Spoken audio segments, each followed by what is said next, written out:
깊어가는 가을을 품고 있는 금정산. 이 산속 어딘가에 있다는 신비한 샘물은 이미 등산객들에게 유명하다고요. 마른 적은 없어.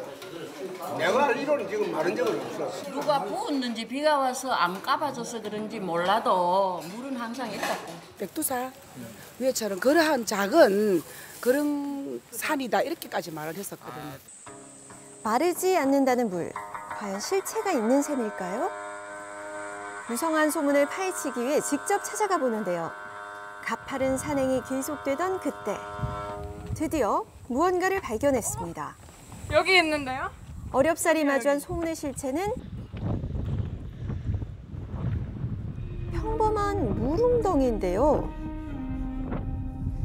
우뚝 솟은 거대한 바위 꼭대기에 자리 잡고 있는 웅덩이. 대체 왜 이런 곳에 있는 걸까요?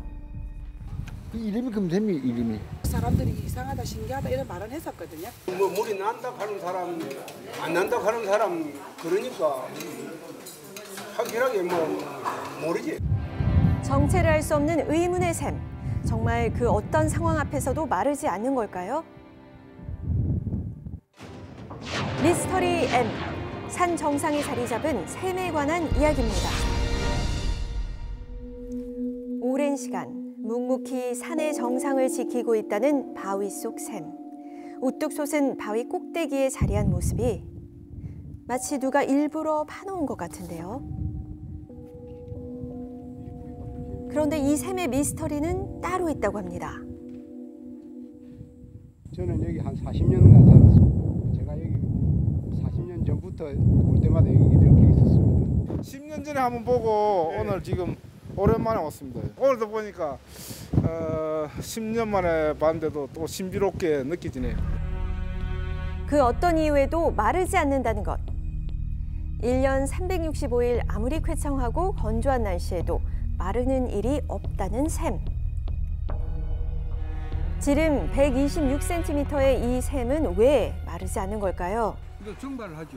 물이 정발하죠. 햇빛을 받아가지고 뜨거우니까 그대로 있을 수가 없지. 증발 안 되고 이제 경기 있다는 게 저도 오늘 오면서 물이 있겠지 하고 왔는데 있으니까. 고여있는 물은 증발한다는 것이 보통의 상식. 비슷한 환경에 물을 부어놓고 관찰해봤습니다. 시간이 지날수록 물이 서서히 증발하는 것을 확인할 수 있었는데요. 물이 확연히 줄어든 모습이죠. 처음 물웅덩이와 비교해보면 그 차이가 명확하게 보입니다. 그렇다면 금샘은 정말 줄어들지 않는 걸까요? 물의 표면을 기준으로 측정해보니 바위가 파인 곳까지의 깊이가 10cm인데요. 그리고 다음 날 똑같이 측정을 해보기로 했습니다. 정말 하룻밤이 지나도 물의 양이 똑같을까요? 눈으로 보기엔 큰 차이가 없어 보이는 금샘. 실제 측정 결과 바위가 파인 곳까지의 깊이는 어제와 같은 10cm입니다. 전혀 마르지 않은 금샘, 이게 가능한 일인가요? 금샘에 대해 좀 더 알아보기로 했습니다. 금샘은 언제부터 이곳에 있었던 걸까요? 전원에서 오는 이야기에 따르면은 금빛 나는 물고기가 오색구름을 타고 범천에서 내려와. 한 마리의 금빛 물고기가 오색구름을 타고 하늘에서 내려와 물 웅덩이 속에서 놀았다 하여 이름 붙였다는 금샘. 조선시대 인문지리서 신증 동국여지 승람에서 물이 항상 가득 차 있던 모습과 금샘 전설이 기록돼 있는데요. 동국여지 승람에서 나타내듯이 거기에서 벌써 전해져 내려오는 이야기에 따르면은 뭐 이런 이야기 있었다고 하는 거니까 그 훨씬 전에부터 전설로서 내려오지 않았나. 그렇다면 금샘 안의 물은 왜 마르지 않는 걸까요? 보니까 자연수는 아닌데 누가 품어주지 않는 이상 안 마르죠. 솟으니까 그게 마르지가 않죠. 물이 어디서 흘러 들어온다든가 스며 들어온다든가. 사실 바위 틈에서 물이 나오는 일은 생각보다 비일비재하죠. 혹시 금샘도 바위 틈에서 나온 석간수는 아닐까요? 그 답은 금샘만이 알고 있을 터. 하지만 아무리 살펴봐도 바위에서는 물이 솟아날 작은 틈조차 보이지가 않습니다. 대체 이 물은 어떤 경로로 유입된 걸까요? 추적을 조금 더 이어가 보기로 했습니다. 성분 검사를 통해 금샘에 고여있는 물의 비밀을 풀어보기로 한 건데요. 하지만 관찰 결과 예상 밖의 사실을 알게 됐습니다. 빗물의 영양소에 따라서 거기 돌에 부착하여서 식물성 조류가 자라거든요. 그 조류를 또 먹고 사는 또 플랑크톤이 또 자랐네요. 금샘에 플랑크톤이 살고 있다는 것. 플랑크톤 자란다는 거는 오랫동안 고여 있었다는 거예요. 지하수에는 이런 플랑크톤이 없거든요. 빗물로 조성할 수밖에 없습니다. 좀 신기하네요. 그거는 가물 때도 있을 텐데 가물 때는 말라야 되는데 그죠? 의문에 쌓여있던 금샘의 정체, 다른 아닌 빗물이었습니다. 하지만 빗물도 오래 고여 있으면 마르기 마련인데요. 왜 이 샘의 빗물은 마르지 않는 걸까요? 마르지 않는 이 샘에 대해 다른 비밀이 있는 건 아닐까요?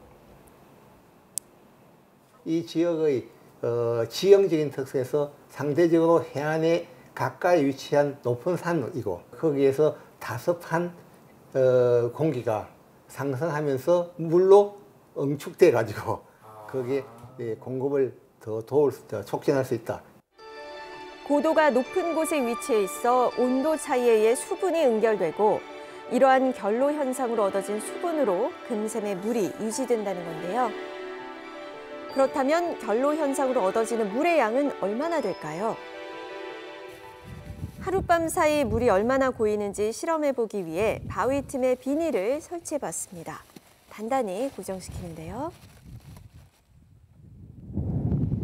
다음 날, 과연 얼마나 많은 물이 고였을까요? 정말 하룻밤새 모인 물의 양인데요. 한눈에도 적은 양은 아닙니다. 습도가 높은 공기가 이 지역을 지나갈 때 마르지 않게끔 더 양은 적지만 공급되고 있는 그런 조건을 잘 갖춘 그런 어떤 결과라고 볼 수 있습니다. 또한 새벽녘의 금정산에는 많은 안개와 해무로 자욱한데요. 이 또한 금샘을 유지할 수 있게 하는 하나의 요인이라고 합니다.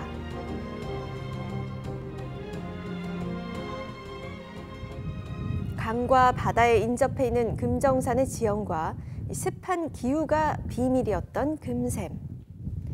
샘이 유지되기 좋은 조건인지라 곳곳에 이 금샘 말고도 크고 작은 또 다른 물 웅덩이들이 있습니다. 이제 산을 찾는 이에게 없어서는 안 될 존재가 됐다는 금샘. 금샘이 영원토록 마르지 않고 우리 후손들에까지 꾸준히 내려갔으면 좋겠습니다. 금샘이 있는 한 이곳을 찾는 발길도 끊이지 않겠죠? 지금까지 미스터리 M이었습니다.